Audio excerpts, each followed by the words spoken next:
morning.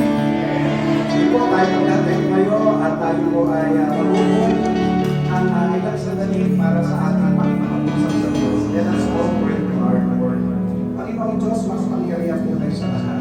Maraming salamat sa napakagandang pagkakataon ito na kami mga anak mo ay nagsama-sama upang itaas, Panginoon, ang iyong banal na pangalan sapagkat kayo po, Panginoon, ay karapat-dapat na sambahin at papurihan, Panginoon. Salamat po dahil, Panginoon, pinagpala mo po kami ng isang linggo at itong araw na ito, Panginoon, ay oras at araw upang pasalamatan kayo, Panginoon, ng sama-sama, Panginoon, sa lahat ng katapatan na pinadama mo sa amin. Nawa po, O Diyos, mula sa pagkakawitan, sa pag-aalaala sa iyo, sa banal na ampunan, sa aming pagbibigay, mula sa aming pagsayawan kainda, hanggang sa katapusan ng gawain ito, Panginoon. Madama namin, Panginoon, ang iyong presensya. Hanggang doon, Panginoon, sa iyong mga mensahe, malasap namin ang iyong spiritual na pagpapala. Panginoon, samahan niyo po kami, pangunahan po kami sa pamamagitan ng iyong banal na Espiritu. Ito ang aming samadalangin sa pangalan ni Jesus na aming Diyos at tagapagligtas. Lahat tayo magsabi na, Amen. Palakpakan po natin ang Panginoon. Everyone say, praise the Lord. Everyone say, hallelujah. Once more, palakpakan natin ang Panginoon. Let's welcome the presence of the Lord. Amen. Are we all blessed, mga kapatid? Pwede ba natin batiin yung katabi natin? Sabihin natin, I am blessed. Dahil kasama kita ngayon. Alam niyo po, meron po akong gustong i-share na verse sa inyo. Sabi po sa Philippians 2. Sabi po dito, 2 verse 10, sa gayon, sa pangalan ni Jesus, ay luluhod at magpupuri ang lahat ng nasa langit, nasa lupa, at nasa ilalim ng lupa. At ang lahat ay magpapahayag na si Jesucristo ay Panginoon. Naniniwala po ba tayo na siya ang hari? Naniniwala po ba tayo na siya ang tagapagligtas? Kaya ano pang hinihintay natin? As we sing this song, magpuri tayo sa Kanya ng buong puso.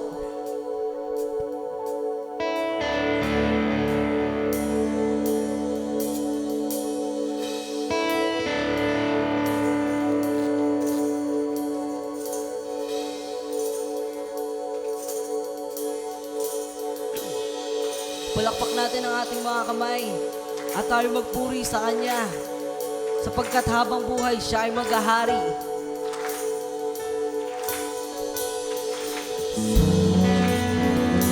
Nagkaguluhan, ang tinig mo ay hanap sa templo mong banal, may bagong kagalakan.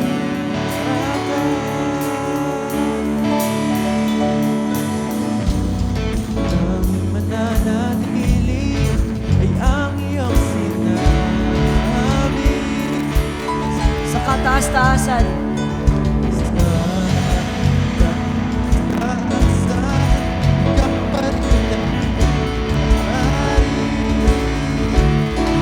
dakila.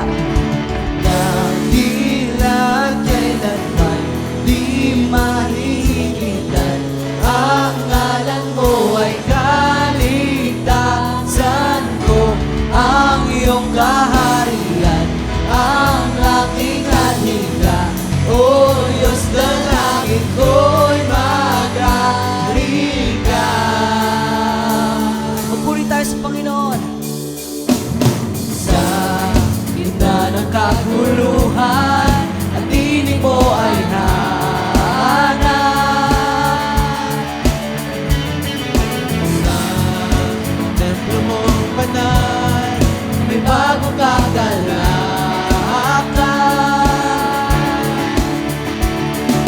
Ang tanging mananatili ay ang iyong sinabi.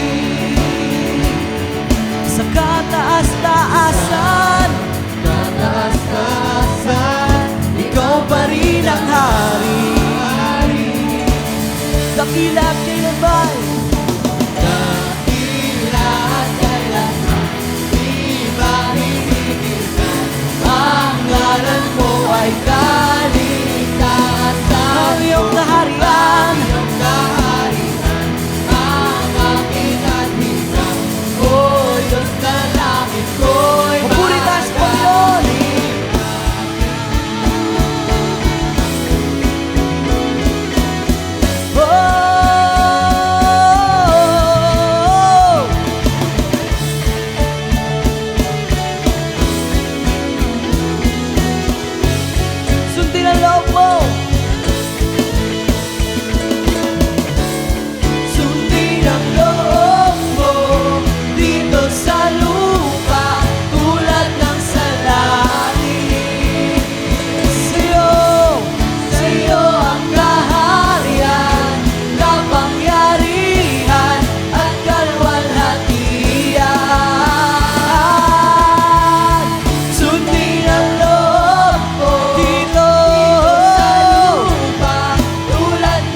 grasya, kabuti sa ating buhay. Ay kaligtasan mo, ang iyong kaharian, ang aking atinda. O Diyos, dalangin ko'y Dakila! dakila at kailanman di mahihigitan. Ang ngalan mo ay kaligtasan, Ang iyong kaharian, ang iyong kaharian, ang aking atinda. O Diyos, dalangin ko'y magaling ka. Magaling ka, Panginoon.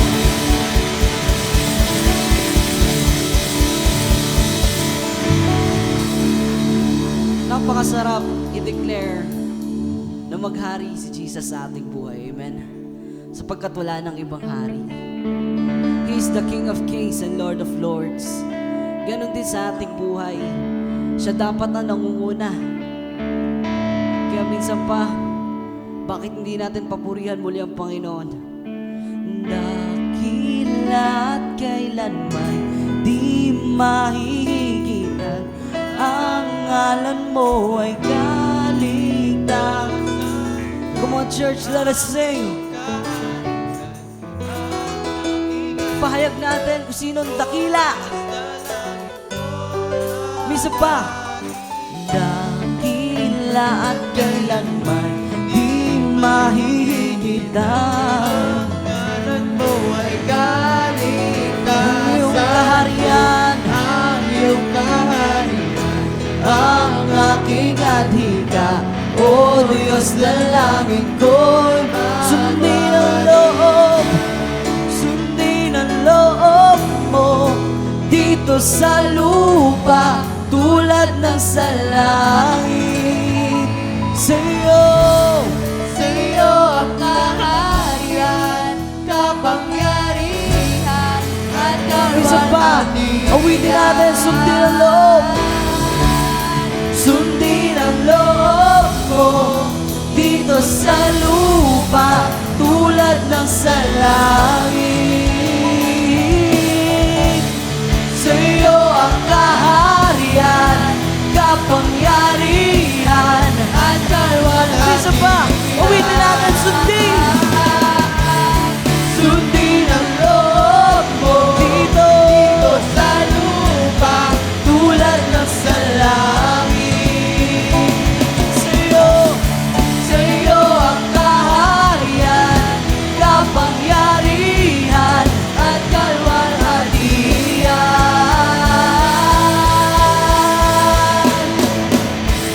Amen.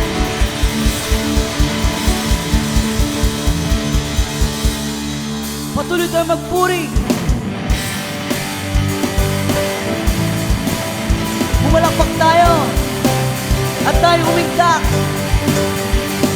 sapagkat lahat ng tuhod ay luluhod at labi ay magsabi na ang Panginoon ay ang tanging Diyos.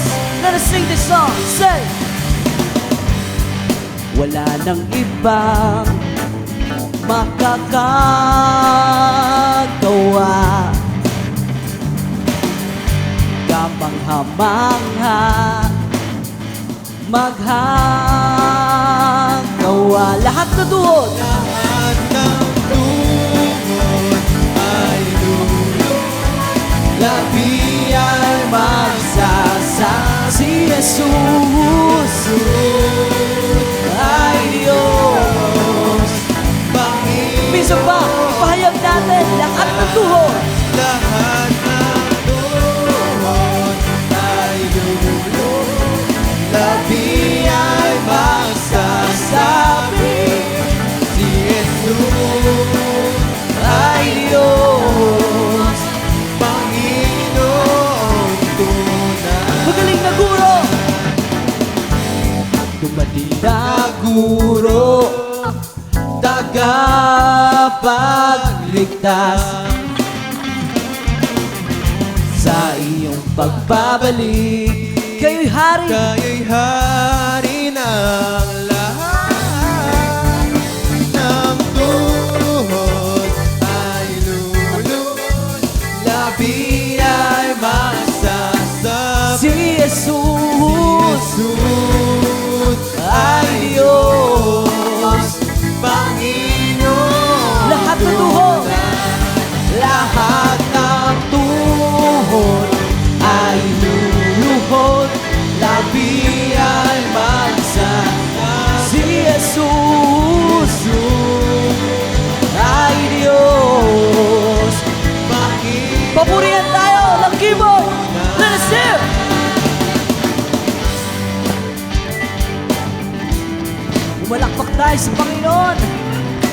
bilang pagpapakita ng ating papuri sa Kanya.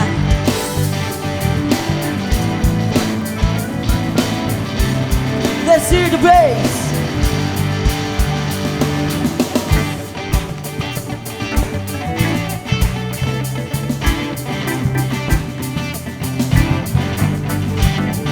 Woo! Now let's hear the drums. Yeah, yeah.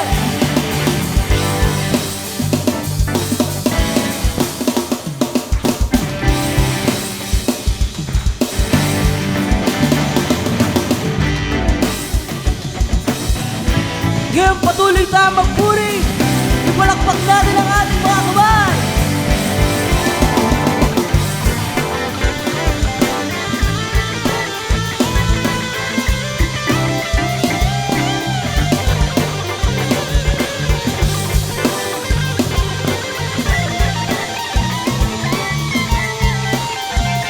Tayo naman, lahat na tuhod. Lahat ng tuhod ay luluhod. Labi ay magsasabi si Jesus. Minsan pa, pakinggan natin ang ating mga tinig. Magpuri tayo sa Kanya. Minsan pa, lahat na tuhod. Lahat ng tuhod. Come on, church. Amen. Let's declare the goodness of God. Si Jesus ay Diyos. Minsan pa, lahat ng tuhod. Ay luluhod. Labi ay magsasabi si Jesus ay Diyos. Panginoong tunay. Oh, si Jesus.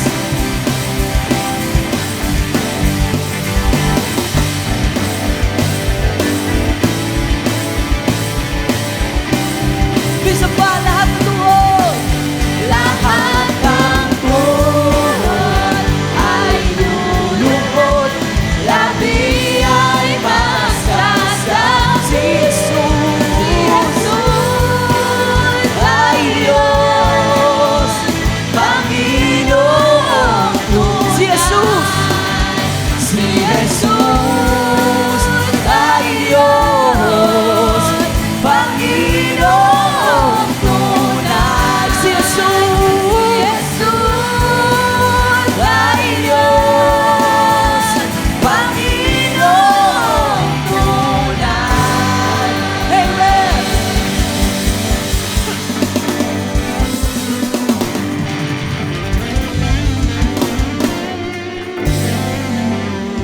Amen. Sabihin nga natin, Panginoong tunay. Amen. Napakasarap sabihin, no? Na siya lamang ang ating Panginoon. Napakasarap pagpawisan. Napakasarap mamaos. Kasi meron tayong isang pangalan na dinedeclare. Hindi ito pangalan ng kung sino lang. Kundi ito yung pangalan ng Diyos. Pangalan ng Diyos na kung saan lumikha sa atin. Pangalan ng Diyos na kung saan patuloy na nagbibigay na sa atin ang ating pangangailangan. Pangalan na ng Diyos na kung saan kahit pakaramdam mo wala nagmamahal sa'yo, minamahal ka niya. Napakasarap sambitin, ano po? Na siya ang Panginoong tunay. Dahil siya rin ang ating lilim sa ating buhay. There are times na meron tayong mga pinagdadaanan. There are times na merong bagyo. Pero siya yung lilim natin. Siya yung naging shield natin.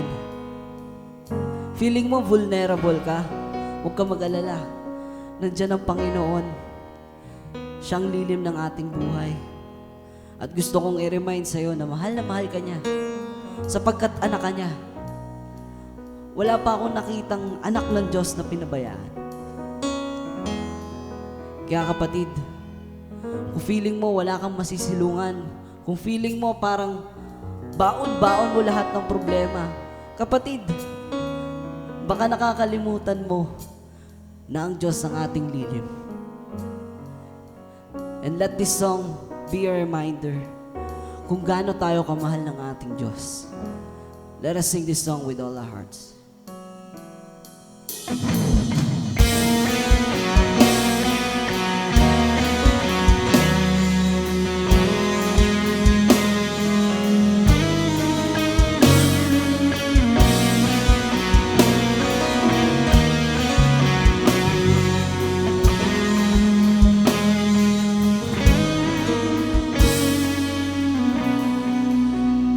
Panginoon, ang nais ko, kagandahan mo ay pagmasdan ang pag-ibig mo sa aking tugon. Kailan may di pababayaan sa'yo lamang matatagpuan sa'yo lamang. Everybody sing this song.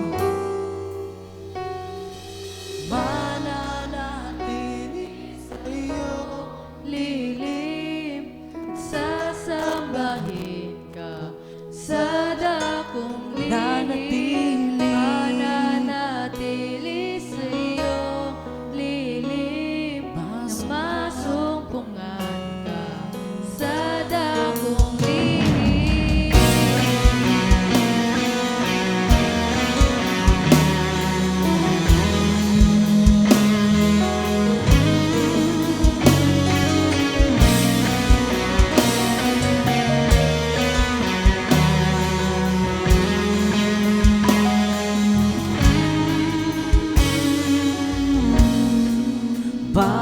Panginoon, ang ngalan mo ay kalinga, Ay kalinga at sandigan di magbabago. di magbabago, pangako mo.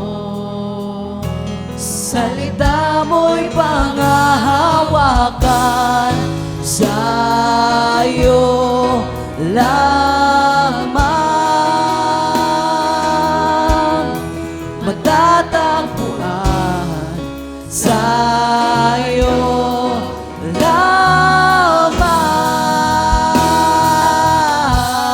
lamang mananatili sa'yong lilim sasambahin ka sa dakong lihim mananatili sa'yong lilim na masumpungan ka. Sabi sa pawit natin, mananatili sa iyong lilim at sasambahin ka sa dakong lihim. Mananatili sa iyong lilim na masumpungan ka sa dakong lihim.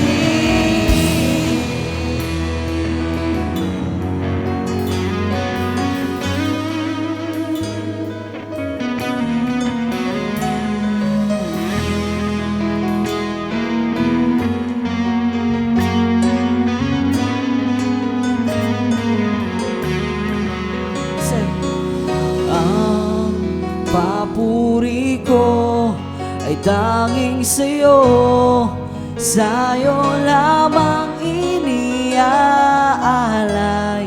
O Panginoon, ang puso ko sa'yo magpakailanman. Minsan pa, ang papuri ko ay tanging sa'yo, sa'yo lamang iniaalay. O Panginoon, ang puso ko sa'yo magpakailanman pa. Ang papuri ko ay tanging sa'yo, sa'yo lamang iniaalay. O Panginoon, ang puso ko sa'yo magpakailanman.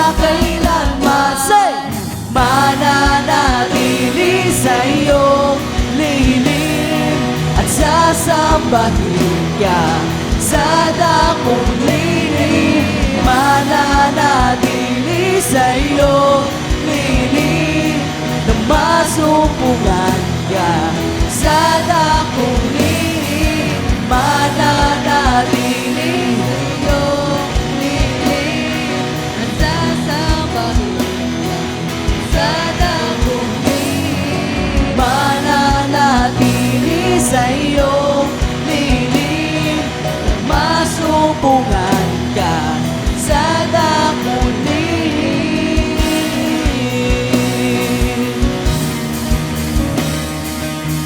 Oh, oh,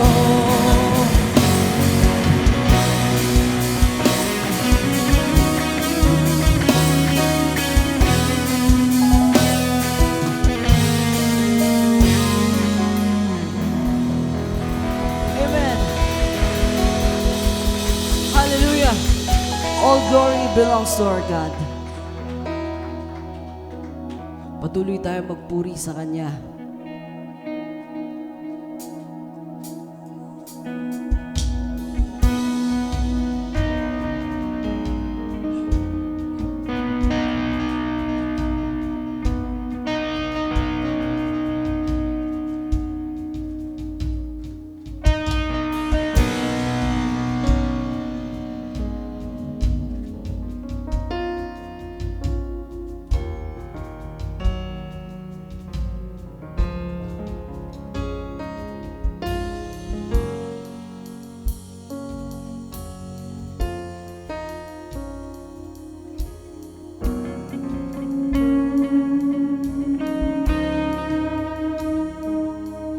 Salamat sa dakila mong pag-ibig. Salamat sa pagyakap mo, Ama. Ang presensya mo ang ninanais ko. Ang puso ko ay para lang sa'yo. Nararapat ka sa papuri, luwalhati at pagsamba. Jesus, ika'y dakilain, magpakailanman. Nararapat ka sa papuri, luwalhati at pagsamba. Itataas ang ngalan mo, Ama.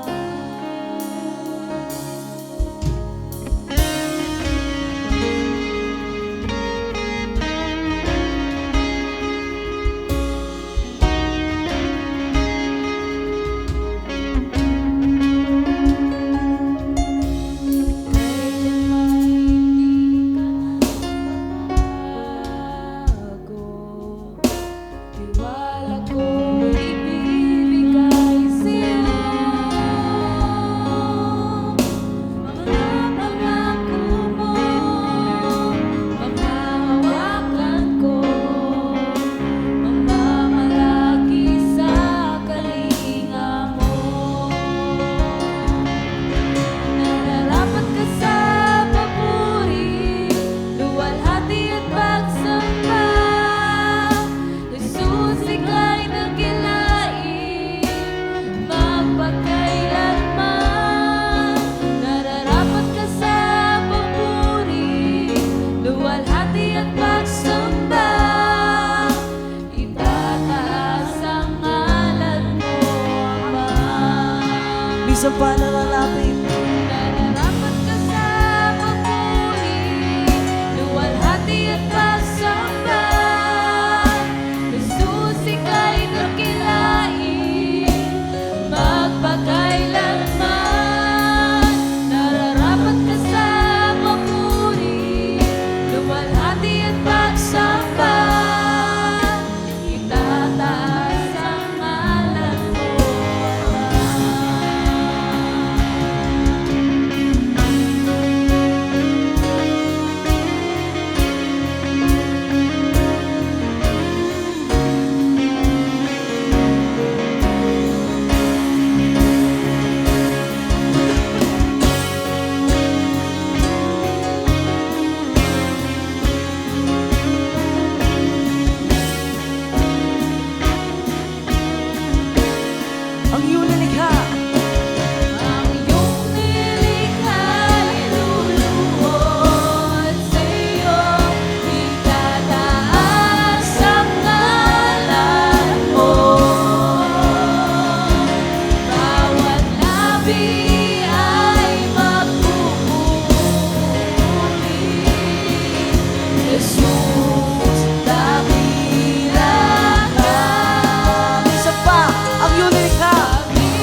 at pagsamba.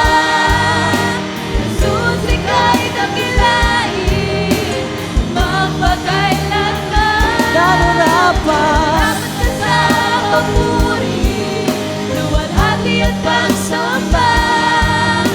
Itataas ang ngalan ang mo, lumilikha. Ama. Pag-ibig ay lumuhod sa iyo, Taas ang pangalan mo. pangalan mo. Bawat lahi Bawat lahi ay nasasabi, Jesus, dakila ka. kami yung likha. Kami yung likha'y luluhod sa'yo. Tataas ang ngalan mo. Bawat lahi Bawat lahi ay nasasabi, Jesus, Jesus, dakila ka.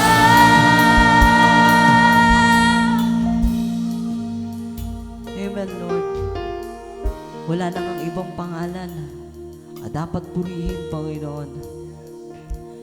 Nag-iisa kang dakila, Panginoon. Bawat lahi, bawat labi ay magsasabi na ikaw lamang ang aming Panginoon at ikaw ang aming Diyos, Panginoon. Panginoon, ngayong umaga nagpapasalamat po kami sapagkat pinahiram mo kami ng buhay na nagmumula po sa inyo, Panginoon. Nawa, Lord, magamit po namin itong buhay na pinapahiram mo upang may paglingkod po namin sa inyo at sa aming mga kapwa, Lord God, higit sa lahat sa mga taong hindi pa nakakilala sa inyo, Panginoon. Lord, we are so thankful, Lord God, for the blessings that you have given us, Lord God. Thank you for your grace. Thank you for your mercy, Lord God. Thank you for your unending love, Panginoon. Lord, as we study your word today, we ask you, Lord God, na kayo po ang siyang magbibigay sa amin, Panginoon, ng understanding, Lord God, upang maintindihan namin, Panginoon, ang gusto mong sabihin, Panginoon, sa aming puso. At bigyan niyo kami ng obedient heart, Lord God, na handang sumunod sa inyo, Panginoon. Lord, nawa po, bigyan niyo kami ng pusong mapagpakumbaba, Panginoon, upang magawa po namin, Lord God, yung pinagagawa po ninyo sa amin, Panginoon. We are thankful, Lord God. Salamat po ng marami, Panginoon. And this is all we ask and pray in the name of Jesus. Amen.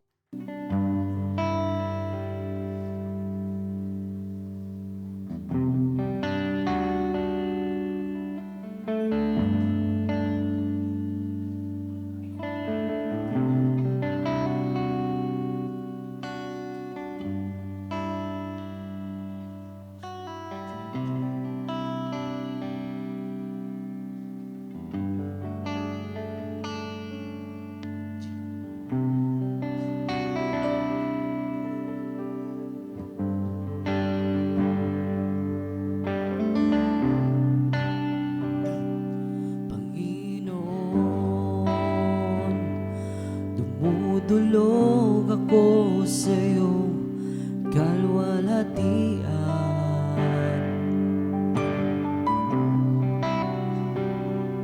Ikaw lamang karapat-dapat sambahin, papurihan.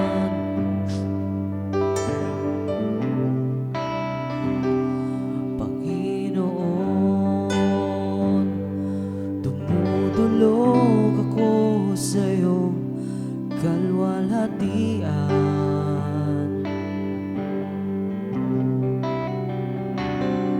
Ikaw lamang karapat-dapat sambahin, papurihan.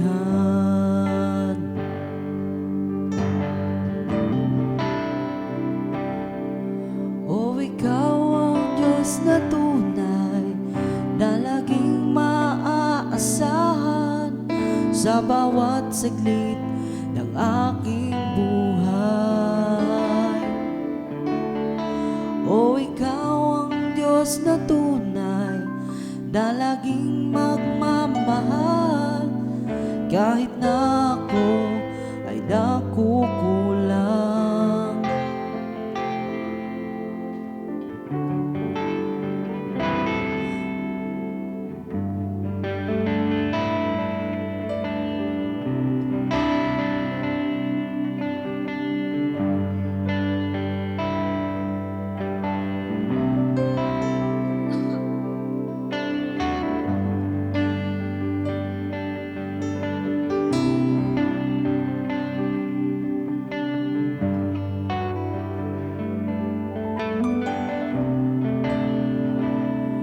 Panginoon, tumutulog ako sa iyong kalwalhatian.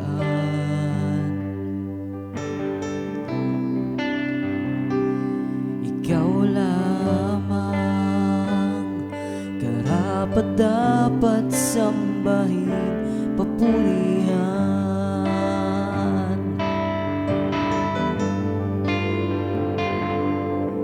O ikaw ang Diyos na tunay, na laging maaasahan sa bawat saglit ng aking buhay.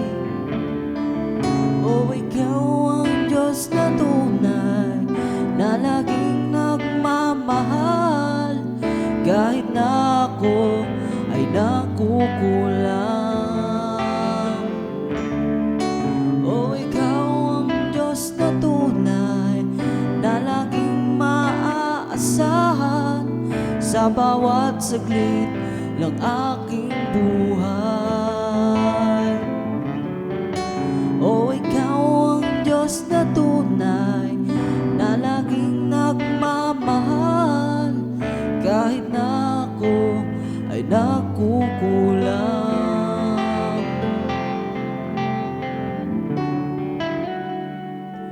Panginoon, dumudulog ako sa iyong kalwalhatian.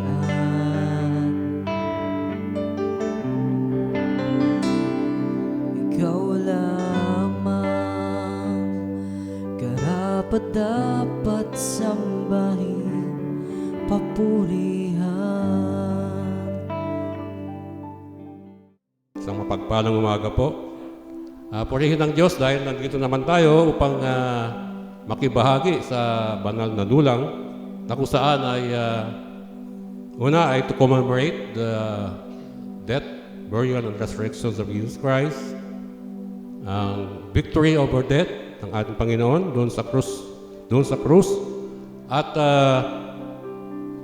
yung kanyang inihayag na ang Panginoon lamang ang ating kaligtasan.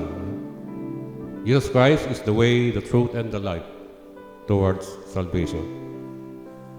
Bago tayo magmanalangin ay nais kong basahin sa inyo ang mga paalaala ni Apostol Pablo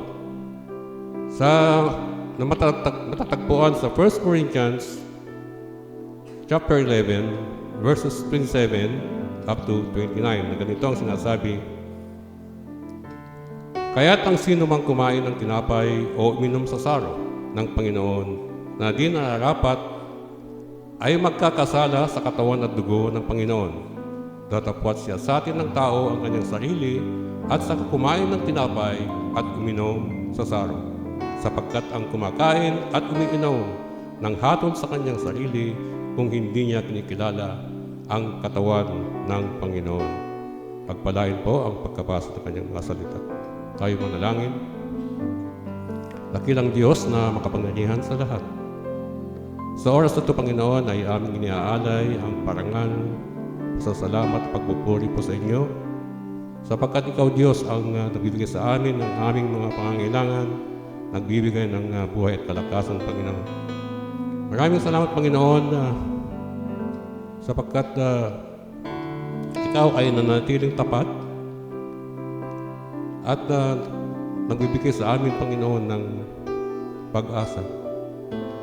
Salamat Panginoon at binigay mo ang iyong bugtong na anak ang iyong anak na Panginoon sa Kristo na nagdusa Panginoon, nialay ang kanyang buhay. Inako po ang aming kasalanan upang magkaroon kami Panginoon ng pag-asa na makamtan ng buhay na walang hanggan.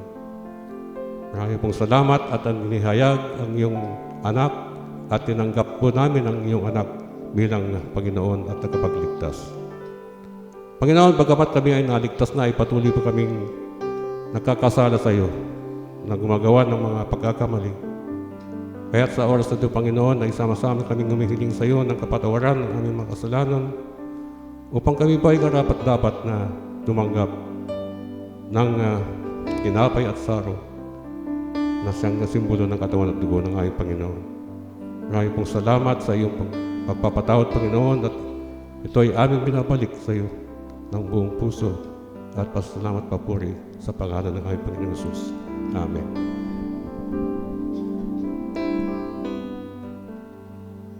Sa 1 Corinthians chapter 11 verse 23 to 26 ganito ang sinasabi, sapagkat tinanggap ko sa Panginoon ang ibinibigay ko naman sa inyo, na ang Panginoon Jesus ng gabing siya'y pinagkanulo ay dumumpot ng tinapay, at nang siya'y makapagpasalamat ay kanyang pinagputol-putol at sinabi, ito'y aking katawan na pinagputol-putol dahil sa inyo, gawin ninyo ito sa pag-alala sa akin. Sabay-sabi natin, kainin ng tinapay.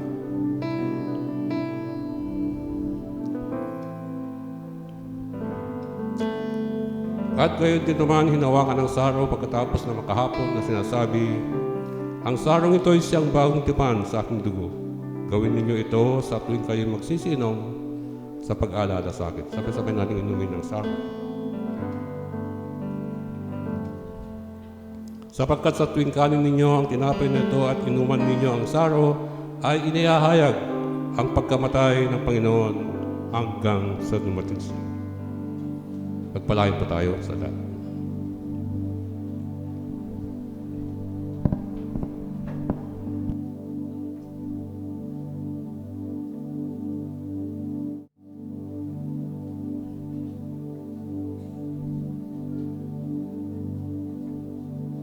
Amen. So God is good. And all the time, God is good. Amen. So purihin natin ang Panginoon. Parang nakasimango tayo lahat. Natanggap na ba natin? Di ba? Pag December, natanggap na ba natin?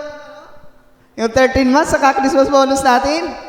Amen. So, purihin natin ang Panginoon. No? So, bago tayo magbigay sa Panginoon, ay nais kong basahin sa inyo ang salita ng Panginoon na nagmumula po sa aklat ng Genesis, chapter 14, verse 20.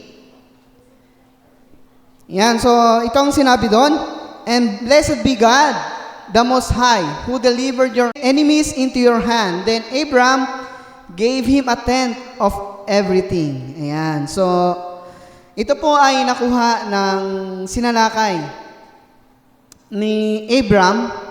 Ngayon si Abraham na kasi binago ng Panginoon. Yung mga nagsanib puwersa si, tawag dito, Kedor Laomer. Yun yung mga nagsanib sila tapos gusto nila atakahin sila Abraham. So ito yung, nung na-defeat na nila or tawag dito, natalo na nila lahat ng kanilang kaaway, pumunta po si Melchizedek na meet nila ito. Si Melchizedek po ay, tawag dito, siya po ay priest. Yan. Priest at saka king. Anong ibig sabihin ng priest? Siya po ang nagme-mediate sa kasalanan ng tao sa Diyos at ang king ay hari. Ibig sabihin siya ang nagro-rule. So kung makita po natin dito, binigay niya yung kanyang tent. Bakit binigay kay ni Abraham yung kanyang tent kay Melchizedek? Ayan po. No? So kung titingnan po natin, ang sinasabi ng mga scholar dito is si Melchizedek is, kung itatranslate natin yung ano niya, it says, King of Righteousness, which is, yung Salem naman na kanyang pinamumunan is peace. And siya po ay isang hari, which means, kung babasahin po natin talaga, siya po ay foreshadowing Jesus Christ. Na si Jesus Christ po ay ano po, priest po siya. Siya po yung mediator natin para po yung kasalanan natin ay mawala. At siya yung maghahari po sa atin. Kaya po mga kapatid, ito nga pong dahilan bakit tayo nagbibigay sa Panginoon. Una po, dahil tinanggap nyo na si Kristo sa buhay nyo. Mga kapatid, mahirap pong magbigay ng hindi mo alam kung ba't ka nagbibigay.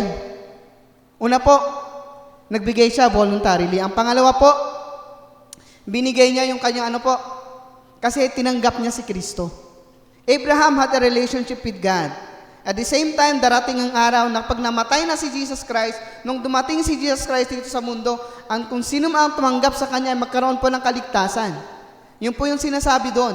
Ang kaligtasan po na yun na tinanggap natin, kaya po, ngayon po, willing tayo magbigay at handa tayong magbigay. Bakit po? Unang-una binigay po sa atin. Hindi po natin maiintindihan ang pagbibigay kung hindi natin na-receive muna. Kaya po mga kapatid, tanong mo sa katabi mo, natanggap mo na ba? Kung hindi pa, baka mahirap na, di ba?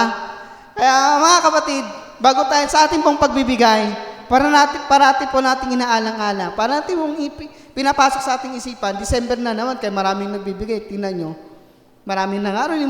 At ang tao ngayon mapagbigay, December kasi. Pero ang iniisip po natin, ba't tayo nagbibigay? Kasi meron si Kristo sa buhay mo.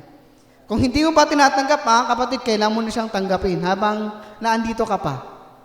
Tama po? So, sa ating pong pabibigay, isa-isip po natin na si Kristo muna nagbigay ng buhay para sa atin. Na kung pag tinanggap natin siya, magkaroon tayo ng buhay na walang hanggan. Yun po yung pag-asa natin. Kasi minsan, yung traditional na kaisipan kasi natin, pag nagbibigay, coins, may po yun eh. Kasi dati, pag maraming kalansing, ibig sabihin, yung kaluluwa ng mahal mo sa buhay, pupunta sa langit. Kaya minsan, maraming kalansing binibigay sa offering basket. Pero hindi po yun. Pag tinanggap mo, kaya po tayo nagbibigay. Amen po ba? Kaya po, sabi nga doon, ang magbibigay ay hindi galing sa puso at hindi napipilitan lamang. Kasi si Kristo hindi napilitan para mamatay para sa iyo. So tayo pong lahat ay manalangin. Panginoon, salamat pong muli sa umaga na to na patuloy pong binigay sa amin. Salamat muli sa pagkakataon, Panginoon, na kami po ay andito at handang magbigay mulit ng aming mga ikapu, Panginoon. I pray po, Panginoon, na i-bless niyo po ito, Panginoon, para sa ang inyong salita, Panginoon, ay mas lalo pang maihayag, Panginoon. I pray din po, Panginoon, na lahat ng aming gagamitin na to, Panginoon, ay maging kaaya-aya sa inyong harapan. Ganun din po, Panginoon, i-bless niyo po ang buhay ng bawat isa, Panginoon, ang kanilang mga pangkabuhayan, ang kanilang pinagtatrabahuhan, Lord. I pray na i-bless mo po, Panginoon, sila at maging successful pa sila, Panginoon. Higit sa lahat, Panginoon, ang iyong kapayapaan ang maghari sa kanilang mga buhay. Salamat po, Panginoon. Kayo po ang maitaas at maparangalan sa umaga na ito. Ito po ang aming dalangin sa pangalan ng iyong anak na si Jesus. Amen. The herald angels sing, glory to the newborn King. Peace on earth and earthly man, God and sinners reconciled. Joyful all ye nations rise, join the triumph of the skies.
right. Good morning po sa inyong lahat. Purihin natin ang Panginoon. Come on, let's give God a big applause this morning.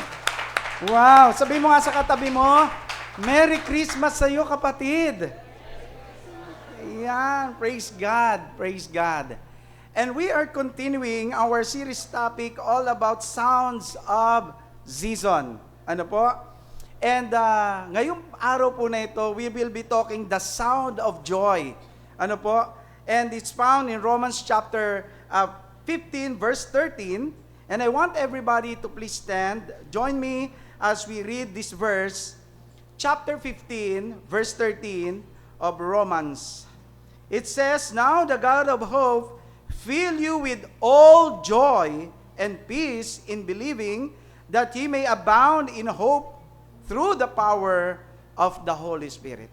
Let us come to the Lord in prayer. Father, we are so blessed and thankful to you because once again, you've given us this opportunity, Lord, to study your words, to know more about your birth. Make it significant to our lives as Christians, O God. As we continue our series, be with us, O Lord. May your Holy Spirit continue to speak into our hearts. And more than the information that we will gain, we want transformation of lives, O God, of our lives. So, Father God, be with us. Be with us, O Lord. Take away everything that will hinder our ears to hear, O God. Take away all the things that will hinder our hearts to listen to you, God. Thank you so much, Lord, because the Holy Spirit, we believe right now, is in the midst of us. He will speak to us right now. In the name of Jesus, let us all say, Amen, amen, and amen. Praise the Lord. Last week, we talked about the sound of hope. And thank you so much for the song of the praise and worship.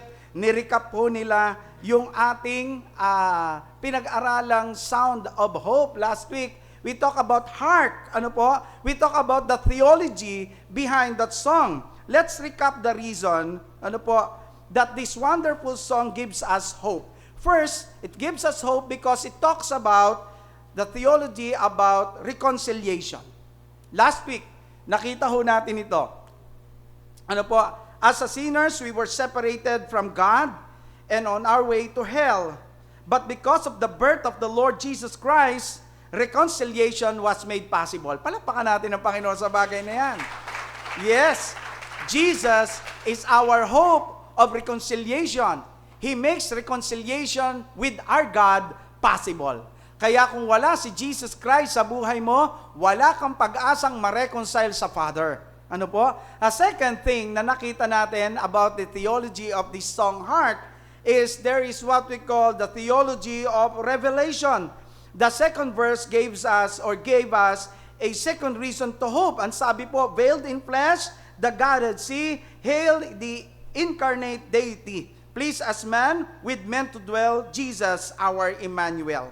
And this verse, particular itong napakinggan natin, tells us that God clothed Himself in human flesh so that we could know Him. Amen? Amen? Without this revelation, we could not know God in the way that we should do. Ano po? So, Jesus makes knowing God possible. Palakpakan uli natin ang Panginoon sa bagay na yan. Imaginein mo, nagkatawang tao siya para makilala natin siya ng gusto. And lastly, ano po, itong heart, it has the theology of what we call resurrection. Sabi ng verse, light and life to all He brings, risen with healing in His wings, might He lays His glory by, born that man no more may die, born to raise the sons of earth, born to give them a second birth. It says, Jesus makes eternity with God possible. Kaya po tayo na mga tumanggap kay Jesus Christ, nagkaroon ng personal na relasyon sa Kanya, hindi ka na maiimpyerno, siguradong sa langit ka, because Jesus makes eternity with God possible. Palakpakan natin ang Panginoon sa bagay na yan. Praise the Lord. And ngayong umagang ito, tignan naman po natin ang isa pang kilalang Christmas carol, ano po, at alamin po natin yung theology behind this song tungkol sa pag-alaala sa kapanganakan ng ating Panginoon. Sa palagay po kaya ninyo, ano kaya yung title ng awit na ito? Ha? Ang galing po ninyo, tama po kayo, joy to the world. At dahil Judan, napakahirap ng tanong na yan, ano? Pero nasagot nyo po, biruin nyo po yan. Anyway, pero bago po natin ipagpatuloy, nais ko munang pakinggan itong awitin pong ito. Ano, gusto ko pong pakinggan po natin, and mamaya bibigay ko sa inyo yung background na unahan. Yan. Let earth receive her King. Let every heart prepare. Gusto nyo sumabay? Okay lang. And heaven and nature sing, and heaven and nature sing, and heaven and nature sing. Joy to the earth, the Savior reigns. Let men their songs employ, while fields and floods, rocks, hills and plains repeat the sounding joy, repeat the sounding joy, repeat, repeat the sounding joy. No more let sins and sorrows grow, nor thorns infest the ground. He comes to make his blessings flow, far as the curse is found, far as the curse is found, far as the curse is found. Mga ngaruling po. Napakaganda po ng awit na yan. And konting trivia about this song. It was not intended para po sa Christmas. Baka hindi po natin alam, itong kantang Joy to the World was intended nitong author nito o yung sumulat nito para po talaga sa second coming of the Lord Jesus Christ. It was not intended or meant for Christmas occasion or Christmas season. Its lyrics are a Christian reinterpretation of Psalms chapter 98. Wala siyang kinalaman doon sa Book of Luke, ano po, tungkol sa birth of Jesus Christ, or sa Matthew. But then, na-realize po ng isang composer, ano po, and arranger, by the way, ang sumulat po nito ay si Isaac Watts, ano po, nung 1719. Parang kailan lang, ano? Kailan lang to? 1719 lang, sipin mo yon, di ba? Hanggang ngayon, buhay pa, di ba? By the way, yung pong awitin na ito, na-introduce as a caroling song or Christmas song, ang may kinalaman po dito ay si Lowell Mason. Ano po? Doon po sa 1848, makita natin, the carol is usually sung to an 1848 arrangement by the American composer Lowell Mason. Ano po? Ito po yung kanyang itsura. Maliwanag naman, no? Nakikita niyo yung mukha. Yan. Ano po? So, pag tinignan po natin, hindi po yan basta kanta lang. There is what we call theology behind the song. Kaya nga po ako, tsaka si Brother Christian, ay nagsasabi po sa inyo na maging maingat sa mga awiting inyong pinakikinggan. Because in every song, there is what we call theology. And very important mga kapatid, na pag umaawit tayo ng Christmas song, dapat nakikita natin yung theology behind the Christmas song.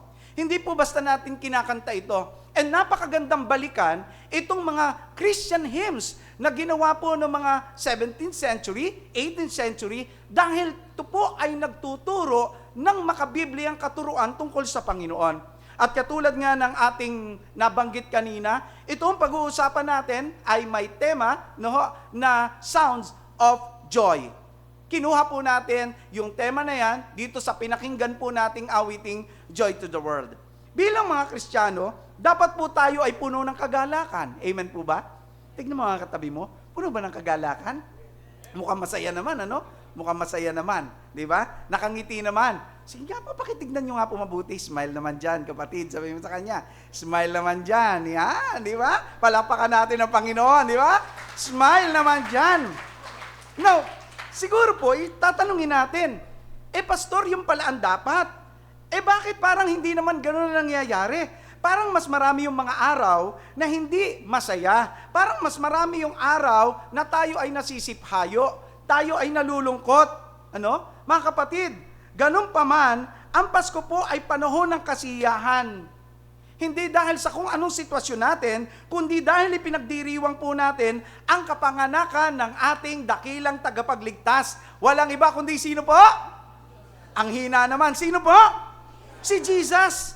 We are actually celebrating the birth of the one that made having joy and being joyful possible. Kaya lang, kung mapapansin niyo po, sa marami pong pagkakataon ng mga Christmas season, nakikita ko natin yung Christmas season nagiging stressful season. Ewan ko po kung napansin ninyo. Siguro magtatanong kayo, bakit naman po, Pastor? Kasi po, para sa iba, ito yung time of what we call intense loneliness. Kasi meron silang namimiss. Kaya nga nagawa po yung awiting, Pasko na, sinta ko, hanap, hanap kita, bakit magtatampo, nilisan ako, kung... Tama na. Nalulungkot kayo di ba? Ang akala po ng marami, ang Pasko ay tungkol doon sa mga loved ones nila o sa mga iniirog o iniibig nila na nagpaalam sa kanila. Kaya yung Pasko, instead na maging masaya, nagiging malungkot. Di ba? Para naman po sa iba, ito yung party all the time at all parties anywhere. Party to. Para naman po sa iba, ito yung time para sa mga inaanak. Di ba? Dadalaw sila, mamamasko. At ito yung time para sa mga ninong at ninang na magtago. Tago!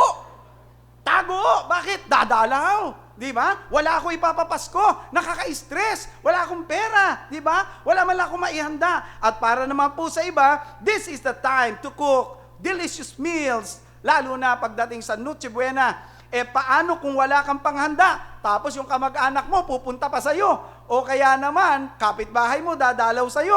Paano hindi ka naman talaga mai-stress? Talaga nga naman, minsan, ang pakiramdam na iba, sa halip po na ang Christmas season ay maging joyful season, nagiging stress season. Tanong ko po, isa ka ba sa stress? Tanongin mo nga katabi mo, stress ka ba? Stress daw ba? Tignan mo mabuti yung mukha niya. Siya ba mukhang stress o mukhang bless? Ano? Stress o bless? Dapat bless, di ba? Hindi dapat stress.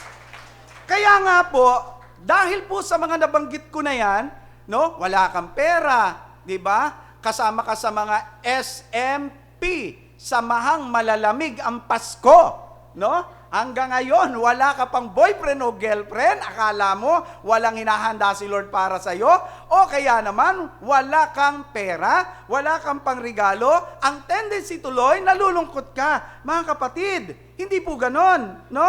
Ang pakiramdam tuloy natin, instead of bringing joy, Christmas becomes our frustration.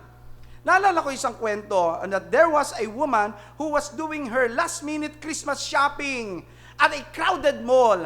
Pagkatapos po, may bit-bit po siyang basket, may dala pa ho siya rito, at kailangan niya pong makyat sa 4th floor kasi yung sasakyan po niya na andoon sa 4th floor, doon po siya sasakay. Nung siya po ay akmang sasakay na po sa elevator kasi parang isa na lang ang kasya, tama-tama naman, siya na lang yung kasya.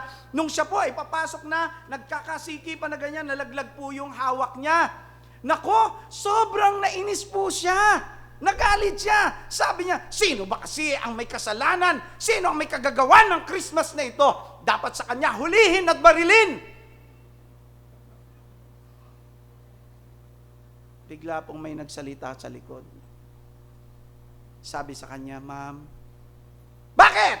Excuse me po, hindi na ho natin siya pwedeng hulihin at barilin kasi ang may kagagawan po nito, nahuli na at ipinako sa krus. Mga kapatid, we have to remember that Christmas is not about gifts, material things. It's all about the Lord Jesus Christ na hinuli at ipinako sa krus. Alam nyo, dapat yun isa puso natin Yung dahilan ng Kapaskuhan. This is all about God loved the world so much that He gave His only begotten Son, that whosoever believe in Him shall not perish but have an eternal life. Amen? Pero kung minsan, yung Christmas season, ginagawa nating stressful season. At ang pakiramdam natin, there's no reason or point for us to be joyful. Because wala tayong ganito, wala tayong ganyan. Ano masakit, binabatay po kasi natin yung definition po natin sa definition ni Webster when we talk of joy. Sabi ni Webster, joy is the emotion evoked by well-being, ano po? Evoked by well-being, success, or good fortune, or by the prospect of possessing what one desires. Ito yung ugat ng problema kung bakit maraming tao ang hindi masaya. Ano po? Kasi iniisip ng tao na ang kasiyahan o yung joy ay batay sa nangyayari sa kanila. So ano po sabi ni Webster? It depends upon the well-being, depends upon the success, or good fortune. So kapag wala ang lahat ng ito sa iyo, hindi ka successful, parang ang tingin mo wala kang ganito, wala kang ganyan, wala kang kaligayahan. Pero yung kasiyahan po, mga kapatid, gusto ko malaman nyo, it comes from our God. It is a gift from God. Yung kasiyahan po or joy from God is like this. Joy is not dependent on circumstances, rather, it is dependent upon a relationship with our God. Ang kasiyahan po ay bunga ng pakikipagrelasyon o ng pagkakaroon ng relasyon kay Kristo. Kaya nga kahit na meron ka ng lahat ng mga bagay sa mundong ito, you may have everything in this world, kapag wala kang relationship kay Lord, hindi ka masaya. You may have lots of money in your pocket or in your bank, you may have lots of material things or possession in your life, but if you don't have Jesus, you don't have what we call joy. Wala kang kaligayahan. At napatunayan na po natin yan. Napakaraming tao na napakayaman, pero wala silang Kristo sa buhay nila. And so hindi po sila magkaroon ng tunay na kagalakan sa puso nila. Pero may mga taong walang-wala, salat na salat sa kung ano ang bagay na meron ng mundong ito, but then makikita mo sa kanila yung kagalakan. It's because they have this what we call relationship with our God. And therefore, mga kapatid, therefore joy is the product of a saving relationship with God through faith in the Lord or in our Lord Jesus Christ. Palakpakan natin ang Panginoon. Praise God. Ang kagalakan po ay actually bunga ng banal na spirito ng isang tunay na nanampalataya. Kaya anumang sitwasyon ang kinalalagyan niya, pwede po siyang maging joyful.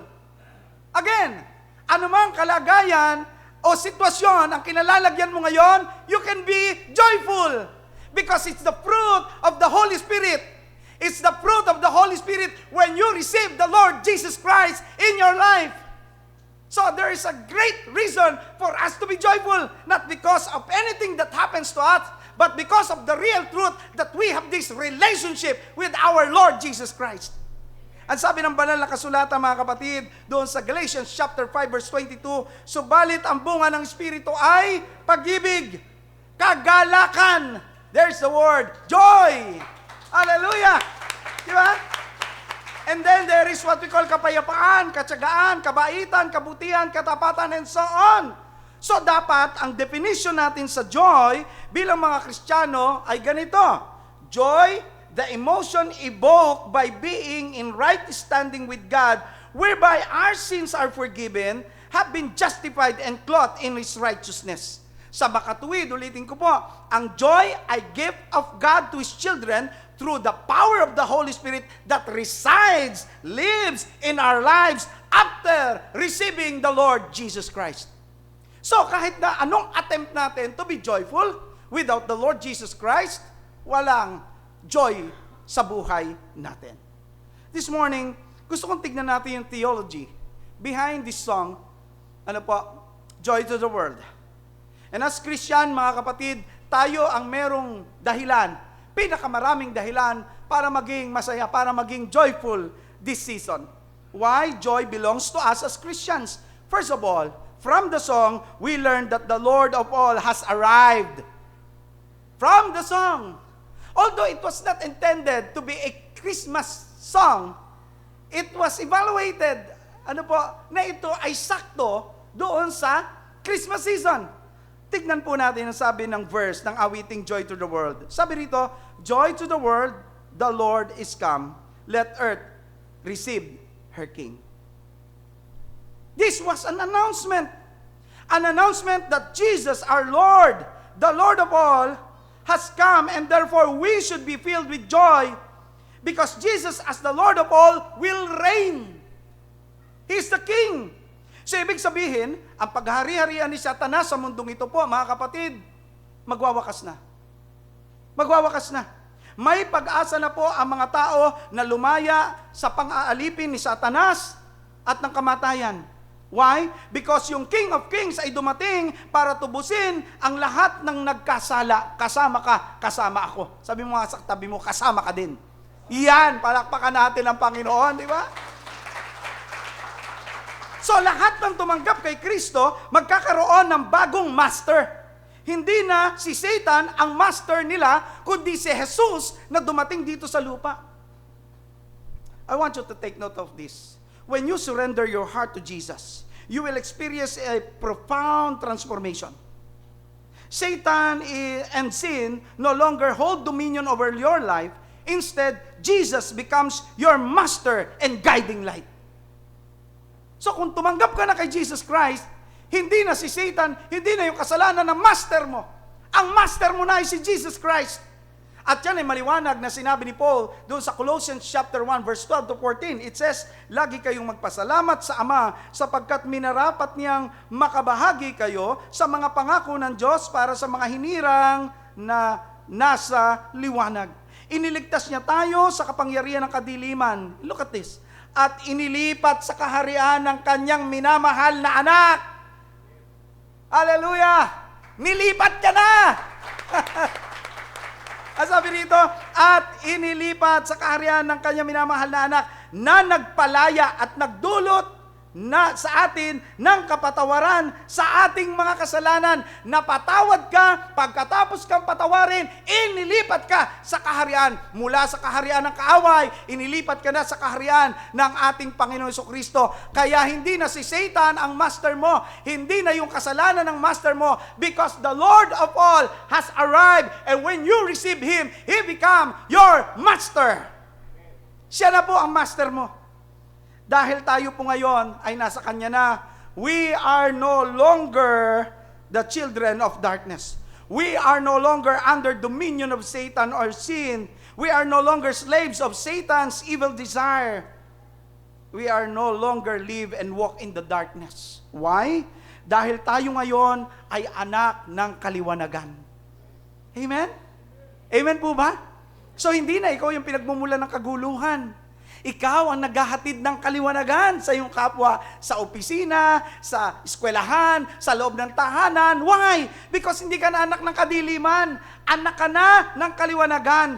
Tayo ay mga anak ng Diyos dahil sa pagtubo sa atin ng Panginoon Jesucristo na nananaog dito sa lupa sa pamamagitan ng kanyang dugo.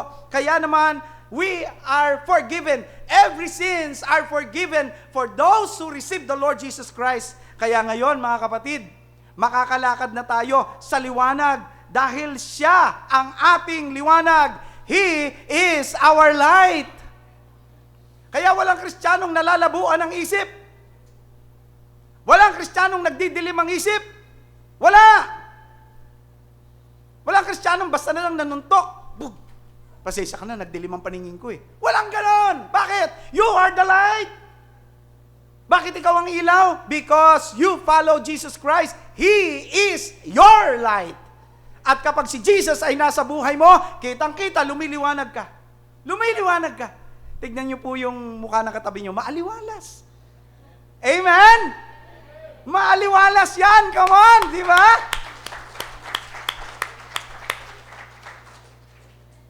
And because of that, mga kapatid, siya yung nagbibigay sa atin ng kagalakan. Alam mo, kung papayagan mo na ang Panginoon ang maging driver ng buhay mo, doon ka lang sa gilid, doon ka sa driver seat, okay? Hayaan mo si Lord ang humawak ng steering wheel ng buhay mo. Hayaan mo siya ang mag-drive. Let Him control your life, and you will see that you will be happier than before. You will experience the joy that comes from Jesus Christ. If you give Him control, He will give you joy. if you will give Him control, if you will allow Him to control your life, He will give you joy. Kaya kapag Kristiyano ka at lagi ka nalang malungkot, may problema ka. May problema. If you will receive Him as your King, let Him rule in your life. Diba? As I have said, He will give you joy. Kung bubuksan mo yung puso mo, bubuksan mo yung tahanan mo, bubuksan mo ang buhay mo sa Panginoon, magiging maligaya ka. Hindi ka magiging maligaya sa buhay pag wala si Jesus. Kaya doon sa song, mayroong part doon ng invitation eh. Ano po sabi doon? Ang sabi po ng second part ng awitin na yan, ano po? Let every heart prepare Him room. Di ba? Kapag si Jesus ang pinapasok mo sa buhay mo, no? Bibigyan ka niya ng bagong puso. Aalisin niya yung pusong bato at papalitan niya ng pusong laman. Meron po ba kayong pusong bato? Meron? Ha? Kantaya tayo eh. Di ba? Yung pusong bato walang pakiramdam. Manhid. Meron ba kayong kasama sa bahay na manhid? Panay ng parinig mo. Gusto mo ng kape. Kahit man lang dyan sa tabi-tabi, di ka man lang mailibre. Manhid. Panay ng pa-charming mo, pero hindi ka pinapansin. Bakit? Manhid. Meron ba kayong mga ganong klaseng kasama? Manhid. Ito ang malungkot. Ang Diyos, ginawa niya na ang lahat. Pero kuminsan ang tao manhid sa pagmamahal ng Diyos at sa malasakit ng Diyos. Pero gusto kong malaman mo ngayong umaga, pag tinanggap mo si Jesus sa buhay mo, papalitan niya yung puso mong bato, bibigyan ka niya ng pusong laman.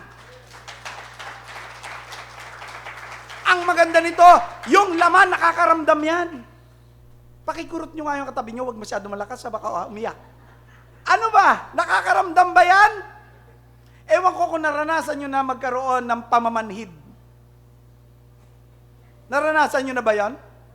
Ako one time, bumiyahe ako from Balanga to Alas Asin. That's more than an hour nung panahon namin. Nakasakay po ako sa minibus. Ang problema po, yung paa ko, hindi ko ma-stretch ng maayos. Kasi, alam nyo naman yung mga bus sa probinsya, hanggat masisiksik, sisiksikin. So, yung akin pong paa, manhid na. Malapit po ako sa pintuan. Alam po ba ninyo, nung pagbaba ko, muntik na po ako matumba kasi pakiramdam ko, yung paa ko wala. At yung mga tao po, na manhid ang puso, ang pakiramdam mo, wala silang puso. Minsan, yung mga magulang, pagod na. Yung mga anak, walang pakialam. Bakit? Manhid. Nagpaparinig na, ay, pagod na pagod ako. Ala, si anak ko lang. Bahala ka dyan, pagod din ako eh. Hirap nga nito talunin eh. Manhid! Ang dami ng ligpitin, hugasin, daan-daanan lang. Alam mo siya, kainin ang ipis ko, ano meron dyan? Nakikita na. Hindi man lang hugasan. Bakit? Manhid! Pero yung mga kabataan natin dito sa Church of Christ, hindi manhid. May pusong laman yan. Matulungin sa magulang. Di ba? Masunuring mamamayan ng magandang San Pedro po. Di ba? May puso. Bakit? Kasi yan ay pangako ng Diyos sa mga tumanggap sa Kanya. Papalitan ka ng puso. Anong klaseng puso? Yung pusong nakakaramdam. Hindi manhid. Tingnan po ang sabi doon sa Ezekiel, ano po? Chapter 11, verse 19. Ano po ang sabi niya? Then I will give them one heart and I will put a new spirit within them and take the stony heart out of their flesh and give them a heart of flesh. Eto maganda, pag pinalitan na ni Lord totally yung puso mo, yung may pakiramdam ka na, eto na kasunod niyan. Aalisin niya yung fear, papalitan niya ng faith. Aalisin niya yung hate, papalitan niya ng love. Aalisin niya yung selfishness, papalitan niya ng service. Kaya kapag ka-Kristiyano ka na, hindi na sarili ang iniisip mo. Ang iniisip mo ay makapaglingkod ka sa kapwa, dahil yung paglilingkod mo sa kapwa, paglilingkod mo yan sa Diyos. Amen? Walang Kristiyanong makasarili. Wala. Bakit? Pinalitan na ang puso eh. Iba ka na eh. Amen?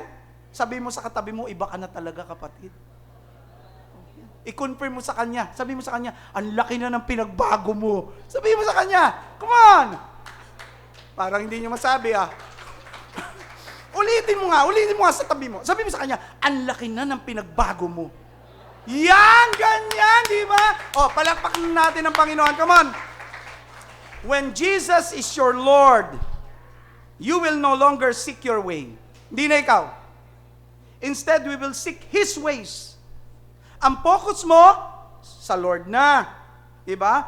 When He is the Lord of all in your lives, our goal is to please, our goal is to honor, our goal is to glorify our God.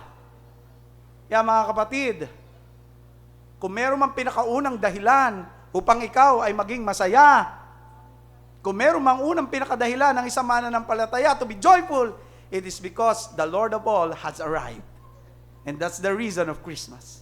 The second, according to this song, the theology behind this song, is the Lord takes away the sin and sorrows. Nung si Jesus dumating sa mundo natin, nung si Jesus dumating sa buhay natin, pinalitan niya yung kalungkutan ng kagalakan. Now, tignan niyo po yung verse ng awit na ito. Particular, actually, this is the third verse. Medyo ni-reshuffle po natin. Sabi po rito, no more let sins and sorrows grow. Yan. Nor thorns infest the ground. He comes to make His blessing flow. Far as the curse is found, far as the curse is found, far as the curse is found.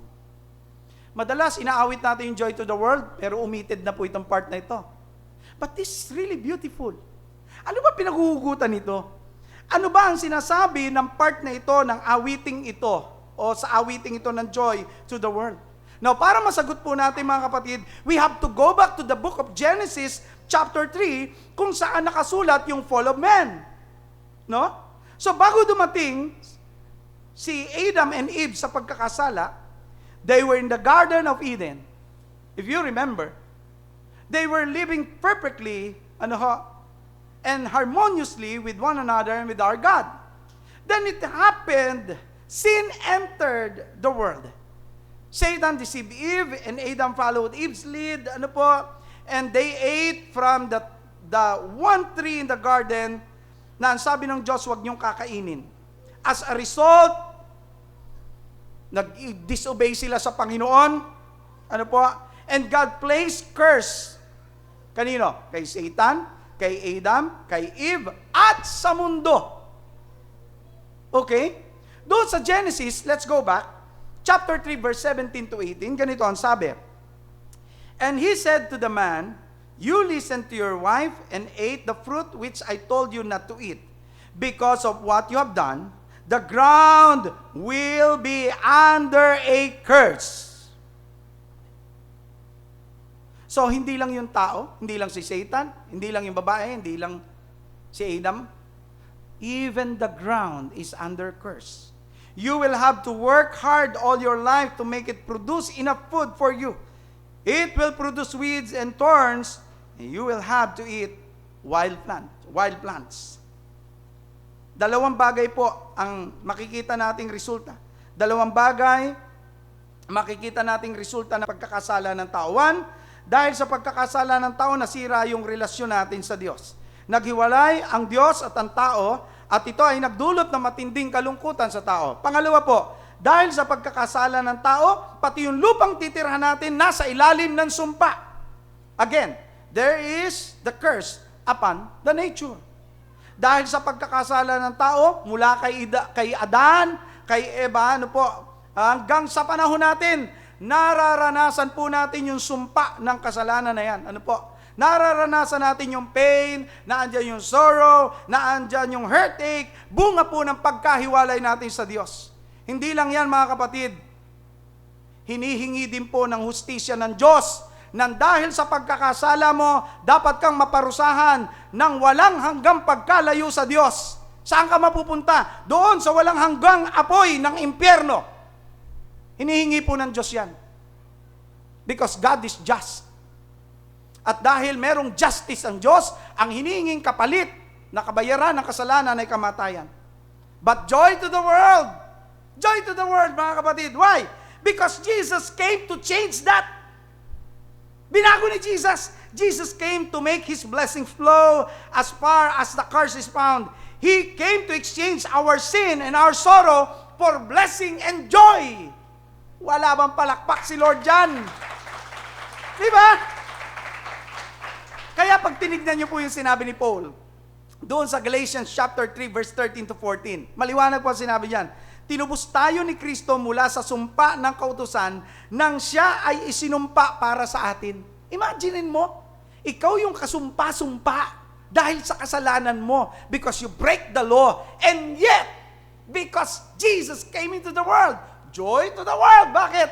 Yung sumpa na dapat para sa iyo, inako ni Kristo. Sapagkat nasusulat, sabi rito, isinumpa ang binitin sa punong kahoy.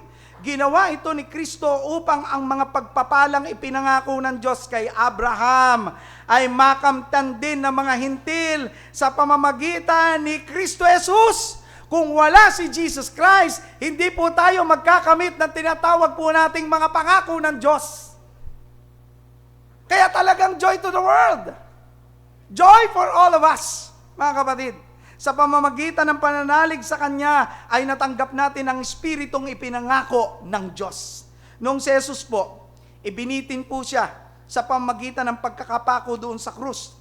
Tayo po ay nagkaroon ng pagkakataon na muling makasundo ang Diyos. It was taken care of at Calvary by the blood of the Lord Jesus Christ. So sa oras na tanggapin ng isang tao ang Panginoong Hesus bilang kanyang Panginoon at sariling tagapagligtas, inaalis niya yung curse of sin na nagdudulot ng lungkot at pagdurusa sa bawat isa, no? Kung dumating si Jesus, no? Kung si Jesus ay dumating, maaring sabihin natin, kung si Jesus ay dumating sa mundong ito at tinubos na, bakit nariyan pa rin yung kalungkutan at kapighatian? Bakit? Alam niyo po, bagamat may 2,000 taon na po ang lumipas nang dumating ang ating Panginoong Hesus dito sa mundo, yan, nananatili pa rin ang mundong ito ay namumuhay sa sumpa at kasalanan. Damang-dama po natin ang epekto nito sa atin. Damang-dama po ng tao ang epekto nito. Why? Because maraming mga tao na hindi pa nila ibinibigay ang kanilang buhay sa Panginoon. Kaya nga, ang misyon po natin ay patuloy po nating ibahagi ang mabuting balita ng salita ng Diyos dahil yung final and full redemption ay mararanasan ng lahat ng sumampalataya kay Jesus sa kanyang muling pagparito on His second coming. Excited na ho ba kayo? Excited na ho ba kayo? Kung darating ba si Lord ngayong oras na ito, kasama kayo? Praise the Lord. Totoo po yun. Kaya wag po kayong magtaka if the world is still under curse of hunger, sickness, pain, and damang-dama mo that the earth still groans and death is still there. Why? Because the final redemption will take place on the second coming of our Lord Jesus Christ. Huwag kang mag-alala. Malapit na siyang dumating. Jesus is coming soon. Sabi mo sa tabi mo, mag-ready ka. That's correct. Palakpakan natin si Lord once again. Bagamat damang-dama ito ng mundo, yung kalungkutan, yung sickness at kung ano-ano pa sa atin na mga anak ng Diyos, wala pa man yung second coming, we can still experience joy today. Amen? Because we know with certainty that one day in the future, we will be with our Lord Jesus. And joy will be forever in heaven. Joy will be forever in heaven. Oh, come on, laksan natin yan. Diba? Kaya magtapat ka hanggang kamatayan. Ang pangako ng Diyos, bibigyan kita ng putong ng buhay. Gaano kaligaya sa isang tao na bibigyan ka ng crown of life? Magtapat ka. Hindi ngayon lang, hindi bukas lang, hanggang kamatayan. Sabi mo nga sa katabi mo, magtapat ka, kapatid. That's correct. Kaya kahit anong nangyayari sa mundo, iba ang Kristiyano. Kahit na ang mundong ito is groaning because of sickness, because of negative things that happen, still, the Christian has a reason to be joyful. Kaya nga inaawit natin, ang buhay ng Kristiyano ay masayang tunay, masayang tunay, masayang tunay. Ang buhay ng Kristiyano ay masayang tunay. O, di ba?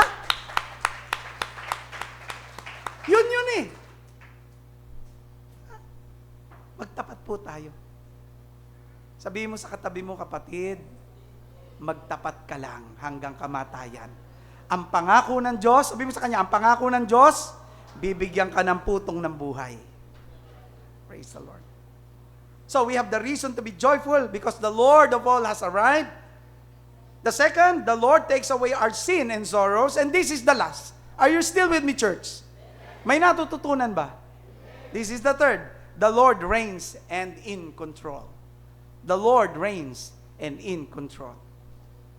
Pag tinignan niyo po yung verse, another verse of this song, Joy to the World. Ang ganda eh. Sabi niya, He rules the world with truth and grace. Come on, church. Ang saya ng kanta nyo. Ang dali ha. Ang dali lang. Teka lang, sandali lang. Alam nyo, damang-dama ko talaga. Grabe. He rules the world and makes the nations proud. Ang saya. Ang saya talaga. Okay, ulitin natin ha. He rules the world with truth and grace. Tuloy. Yan.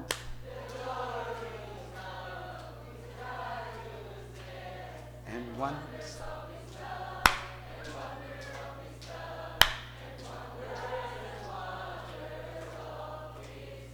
Wow, yan!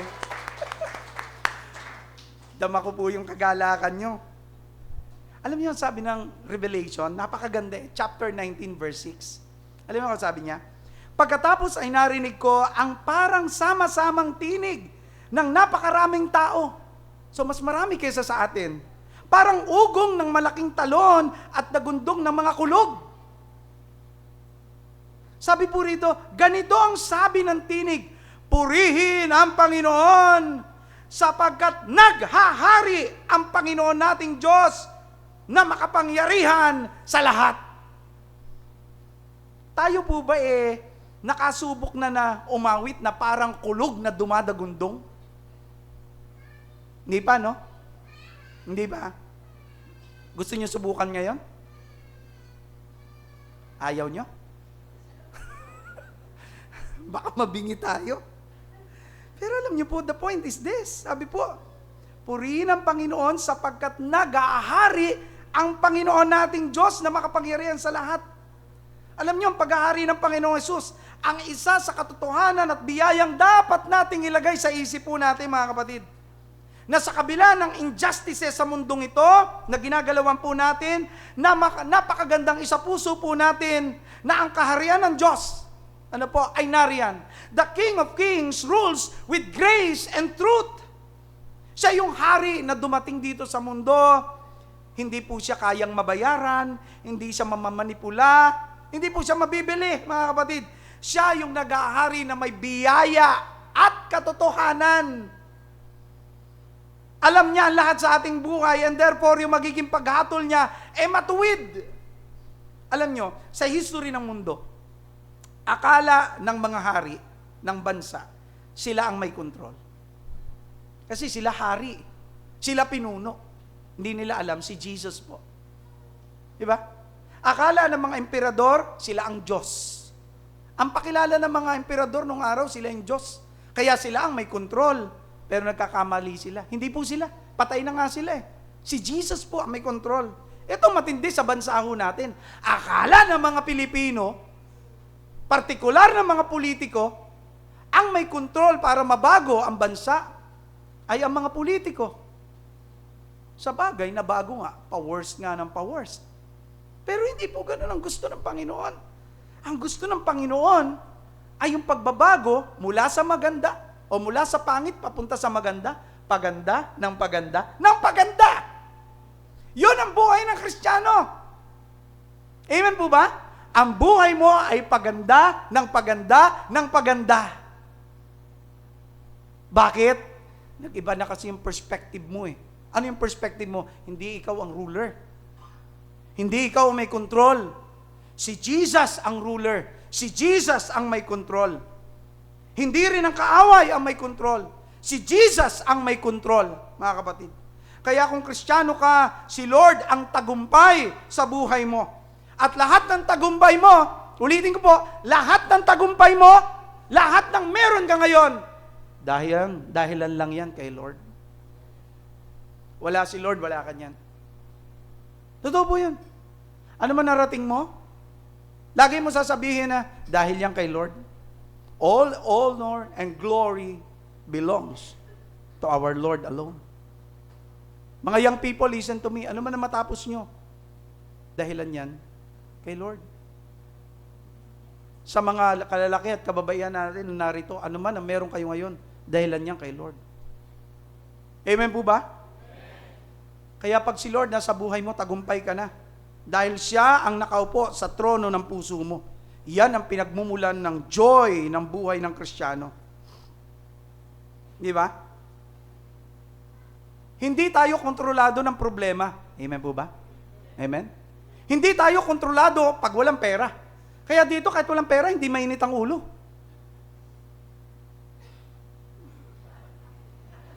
Parang hindi kayo makasagot ng amen doon. Pag walang pera, walang pikon. Wala ka na nga pera, pikon ka pa. Ang mga misis ng tahanan, pag walang pera, masaya pa rin.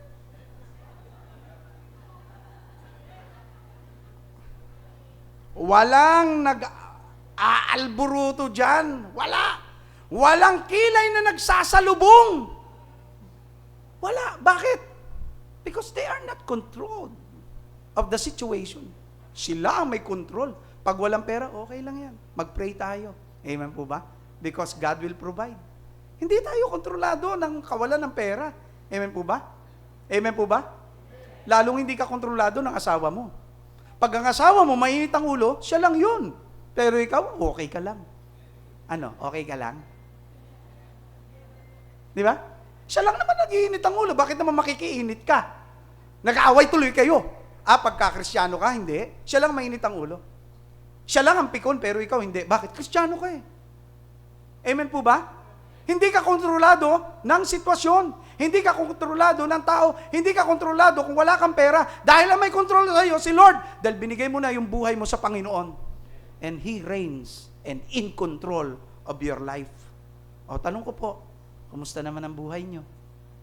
Masaya naman? Ha? Parang hindi, ano? Kaya pala kanina, nung kumanta kayo ng Joy to the World, parang hindi joyful. Ha? Baguhin natin mga kapatid.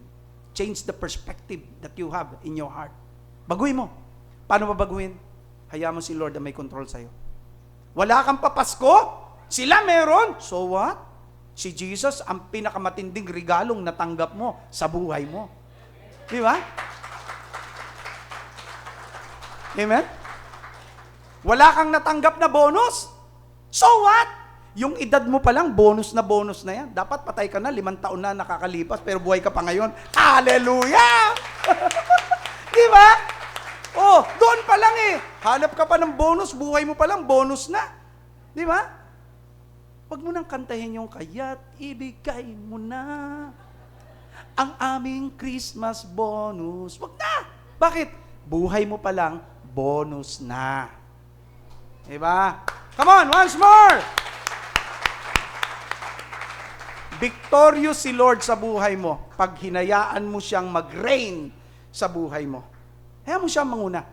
He is in control. Pag sinabi kong He is in control, hindi ibig sabihin para kang robot. Ang ibig ko lang po sabihin, siya na po yung panalo. Para po bang sa laban ng basketball, naglaban yung Gilas Pilipinas, laban sa China. Aba, kontrolado ng Pilipinas yung laban. So, ibig sabihin, victorious po yun. Si Jesus, He is in control of your life. Ibig sabihin, victorious si Lord sa buhay mo pag hinayaan mo siya ang mag-lead sa'yo. Yan ay dahil sa kanyang biyaya at katotohanan. Tignan niyo po yun doon sa John chapter 1 verse 17. For the law was given through Moses, grace and truth came through Jesus Christ. Now, kung titignan po natin yung another part ng song, ang sabi po dyan, and the wonders of His love. Wonders of His love. Wonders of His love. Ano ba yung wonder ng love? Ano ba yung wonder ng love ni Jesus? Ano ba yung wonder ng love ng Diyos? Alam nyo, napakadali nating maramdaman na wala nagmamahal sa atin. May mga time po ba na ganon? May mga time po ba na pakiramdam nyo, walang nagmamalasakit, walang nagmamahal? May naramdaman po kayong ganon? Yeah, okay lang po. Sige, you can tell me honestly, I'm willing to listen. May time po ba sa buhay nyo na parang pakiramdam nyo, nag-iisa kayo, parang walang kumakalinga, parang walang pumapansin? Isa lang ibig sabihin po niyan, matanda na kayo. Sensitive. Hindi ako nagbibiro. Alam nyo ba ang tao, habang tumatanda, mas lalong nagiging sensitive. Yung mga anak ko, dati nung bata pa yan, hindi lang nila alam yung hirap ko. Tapos ngayon, daan-daanan na lang nila ako. Akala mo naman kung mga ano na yan, hindi man lang ako tawagan, o kaya hindi man lang ako pansinin. Nakakadamdam. Minsan yung feeling, madali po nating isipin na parang walang nagmamahal, walang nagmamalasakit sa atin. Ang dami nating pinagdaramdam sa buhay. Ang bottom line, kasi feeling natin walang nagmamalasakit sa atin. Pero ngayong umaga, this morning, nais kong malaman mo, through this song, pinaparating ng Diyos, through this song, Joy to the World, mahal na mahal ka ng Diyos. Kung may time sa buhay mo, na pakiramdam mo, walang pumapansin, walang may malasakit, walang nangangalaga sa iyo, I want you to know, mahal na mahal ka ng Diyos. At hindi aksidente na nandito ka ngayong umaga kasi gusto ng Lord malaman mo yung wonder ng pag-ibig po niya. Grabe. Isang pagmamahal na hindi kayang abutin, hindi kayang maabot ang isip, hindi may paliwanag, hindi mailarawan. Yun ang pag-ibig ng Diyos sa atin. Ito ang katotohanan. Napakadakila ng pag-ibig ng Diyos sa atin. Why? His love is so wonderful. Because truth demanded justice. Tama po? Tama po? Ang katotohanan, ang gusto niyan, hustisya. Yet, grace provided what the truth demanded through the Lord Jesus Christ. Anong katotohanan? Na dahil nagkasala ka, ang demand ng Diyos, parusahan ka. Yet, because of God's grace, God provided Jesus Christ para yung demand ng truth masatisfy. And so, ganito po yan. The judgment and justice of God were satisfied when Jesus died on the cross at Calvary. Love of God was demonstrated when Jesus met what God's righteous law demanded. Napakabuti ng Diyos. Napakabuti ng pag-ibig niya. Yun yung wonder ng pag-ibig ng Diyos. That's the wonder of His love. Hindi ito kayang gawin ng tao. Hindi mo kayang bayaran yung kasalanan mo. May utang ka sa Diyos because of your disobedience. And this is the wonder of His love. Nag-provide ng pambayad ay ang Diyos Ama. Binigay sa Jesucristo. Yan yung inaalaala natin ngayong Pasko. Binigay sa Jesucristo. Para ano po? Para bayaran natin ang Diyos nang dahil sa ating pagkakasala. So narito ang hamon ng salita ng Diyos sa ating lahat ng mga nagdiriwang ng Kapaskuhan. You look at this verse. This is really beautiful. Sabi ni Paul doon sa Ephesians chapter 3 verse 17 to 19. Naway manatili si Kristo sa inyong mga puso sa pamamagitan ng inyong pananalig sa Kanya. Dalangin ko na ang lahat ng inyong gagawin ay nag-uugat sa pag-ibig upang lubusan ninyo maunawaan o lubusang maunawaan ninyo kasama ng mga hinirang ng Diyos. Tignan niyo po ito. Kung gaano kalawak, gaano kahaba, gaano kataas, at gaano kalalim ang Kanyang pag-ibig. At naway malaman ninyo ang buong pag-ibig ni Kristo na hindi kayang abutin ng isip upang kayo'y mapuspos ng kapuspusan ng Diyos. Mga kapatid, ang ganda ng encouragement sa atin. Gawin natin ang lahat ng dahil sa pag-ibig para maintindihan daw po natin yung pag-ibig na inialay. Hindi man completely maintindihan, pero at least ma-experience po natin kung gaano kalaki yung pag-ibig ng Diyos sa atin. You know, Jesus is inviting you to experience the wonders of His love this morning. Did you know that?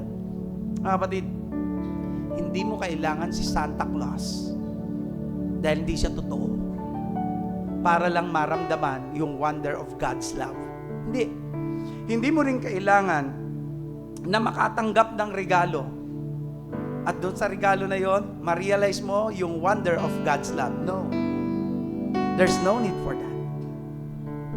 Hindi mo kinakailangang umabot muna ng December 25 para ma-experience yung wonder of God's love. You can know the wonders of His love right now, right here. If you will open your heart and your life and receive the Lord Jesus Christ truly from your heart. Let's rejoice in the sounds of season. Why? Because of Jesus, we can have joy. Come on! Hallelujah. Now, may I invite everybody to please stand. And tayo po ay patuloy na manalangin sa Diyos. Pwede po ba natin taas yung kamay natin sa Lord? Let us pray. Lord God, Heavenly Father, salamat kasi meron po kaming joy na hindi nakadepende, Panginoon, sa sirkumstansya ng buhay, kundi nakadepende sa katotohanan na meron po kaming relationship sa inyo, Panginoon, sa pamagitan ng iyong anak na si Jesus na dumatal dito sa lupa, Panginoon, na buhay bilang isang magandang halimbawa, Panginoon, at nag-anyaya sa amin, Panginoon, na mabuhay na katulad niya, Panginoon. Siya ay namatay doon sa krus, nilibing, at ang ikatlong araw ay nabuhay na maguli. Tanda na napagtagumpayan niya ang kamatayan, at siya ang hari ng mga hari, at siya ang may kontrol.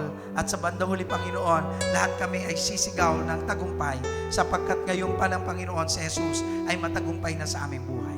Panginoon, tulungan mo po ang bawat isa sa amin na manatili sa kalagayang ito.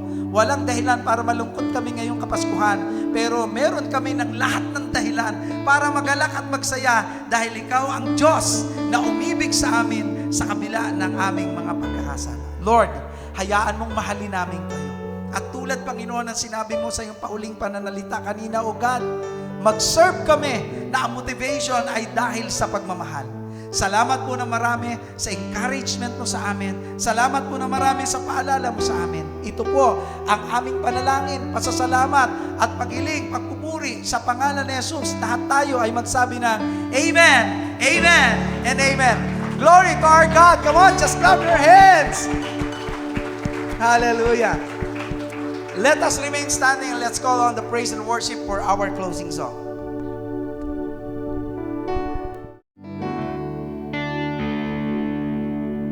Mawit po tayo sa Panginoon.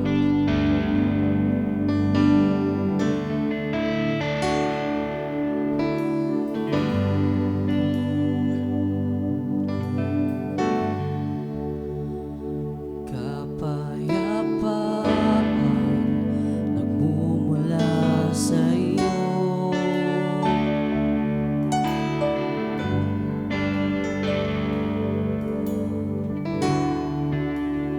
Kaligayahan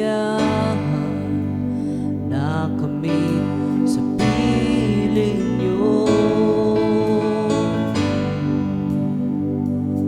Wala nang hahanapin pa, wala nang nanaisin pa, kundi mamalagi sa piling mo, aming Ama.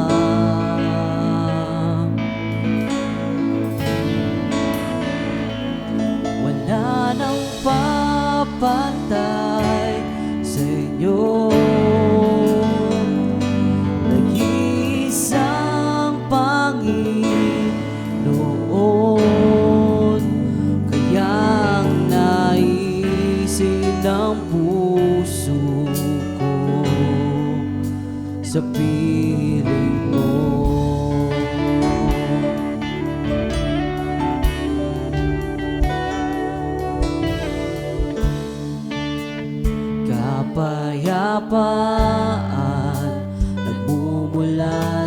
inyo.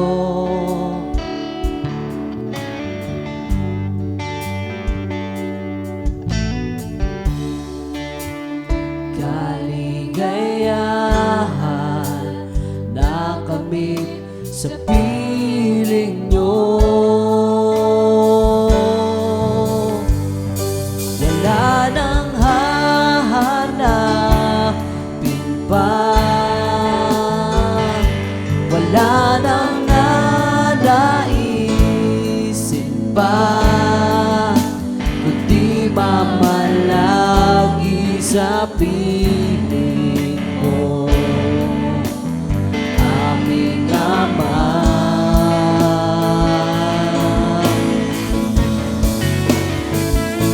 Wala nang papantay sa iyo, nag-iisang Panginoon, kaya ang naisin ng puso ko sa piling mo. Minsan pa, wala nang hahanapin pa, wala nang hahanapin pa, wala nang nanaisin pa, kundi mamalagi sa piling mo, aming Ama. Wala nang papantay, wala nang papantay sa iyo, nag-iisang Panginoon, kaya ang naisin ng puso ko sa piling mo, kaya ang naisin, yang naisin ng puso ko sa piling mo.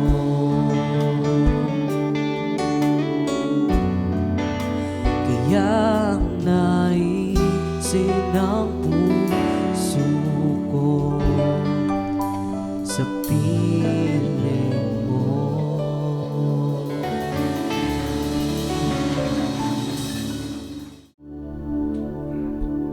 Patuloy po tayo manalangin. Ama namin Diyos, Diyos na lubhang makapangyarihan sa lahat. Sa umaga pong ito, kami po ay muli nagpapasalamat sapagkat tunay nga na napakabuti at napakadakila mo, Ama. Sa mga nahayag na salita mo, Ama, tunay nga na ito'y pagpapala sa iyong mga anak sapagkat ipinabatid nyo sa araw na ito, sa oras na ito, ang kahalagahan ng Pasko na ibinigay nyo ay iyong bugtong na anak, tinanggap nyo ang lahat ng pasakit at kayo ay ipinako sa krus upang ang bawat isa sa amin ay magkaroon ng buhay na wala hanggang. Salamat, Ama, sapagkat ipinabatid nyo sa amin na aanihin namin ang kayamanan sa sanlibutan kung hindi naman namin tinanggap ang kaligtasan na mula sa iyo, Ama. Sa oras na ito, Ama, sa araw na ito, Ama, sa buwan na ito ay araw ng Kapaskuhan o buwan ng Kapaskuhan ay aming lalapit sa iyo, Ama, nang ang bawat isa sa amin ay patuloy niyo pong pagpalain. Nawa ang aming mga pangangailangan ay patuloy niyo pong i-provide. Ang aming puso't isipan ay palagian niyo pong ihanda sa anumang uri ng pagsubok na dumarating sa aming buhay. O Diyos na buhay, ang lahat-lahat ng nasa amin ay lubusan po namin pinagkatiwala sapagkat ikaw ang Panginoon Diyos na nagbibigay ng lahat ng aming mga pangangailangan. Kung lulubin mo, Ama, ang bawat sa amin ay magkaroon ng kapaskuhan na kung paano masaganang pamumuhay. At kung lulubin mo, Ama, ang bawat sa amin magkaroon ng kasiyahan sa aming kanya-kanyang tahanan, Ama, upang ipagdiwang ang kapaskuhan sapagkat alam po namin na ikaw ang Diyos na nagbigay sa amin ng kasaganahan at nagbigay sa amin ng buhay, Ama. Ama, sa paglabas po namin sa bahay, sambahan na ito, Ang dalangin namin sa iyo, Ama, pakapuspusin niyo po kami ng banal na Espiritu at samahan niyo po kami, Ama, sa lahat ng aming mga lakad at sa lahat ng aming mga gagawin. Ikaw ang Panginoon Diyos na patuloy nagbibigay sa amin ng karunungan.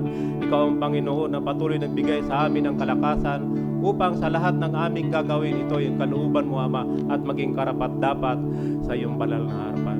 Ang lahat ng ito ay aming pinapasalamat at dinadalangin sa matamis na pangalan ni Jesus. Amen. Itaas po natin ang ating mga kamay. Data po at magsilago kayo sa biyaya at pagkakilala sa ating Panginoon at tagapagligtas na Hesus Kristo. Sumasa Kanya nawa ang kaluwalhatian ngayon at magpakailanman. Siya nawa.